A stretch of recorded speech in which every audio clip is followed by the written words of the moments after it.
तर एबीपी माझावर बातमी म्हणजे इम्पॅक्ट तर होणारच। वळूयात पुढच्या बातमीकडे। महाविकास आघाडी सरकारच्या काळामध्ये आमच्यावर 24 तास पोलिसांची त्यांच्या खबरींची पाळत होती असा आरोप आशिष शेलार यांनी केलेला आहे। एबीपी माझाच्या तोंडी परीक्षेमध्ये शेलार यांनी हा आरोप केलाय।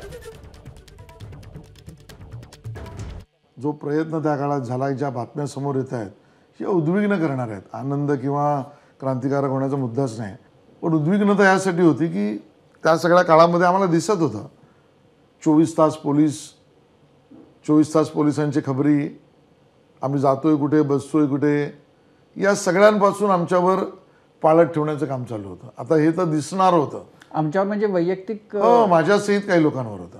परमपूज्य भारतरत्न बाबासाहेबांचं नाव घ्यायचं, संविधानाचा दाखला द्यायचा, छत्रपती शिवाजी महाराजांचं राज्य कसं होतं असं म्हणायचं, आणि मग अशा पद्धतीने हीन पद्धतीच्या राजकारणाला सुरुवात करायची। हे बरोबर नव्हतं। उद्धवजींनी करायला नाही पाहिजे होतं। एबीपी माझा, उघडा डोळे बघा नीट।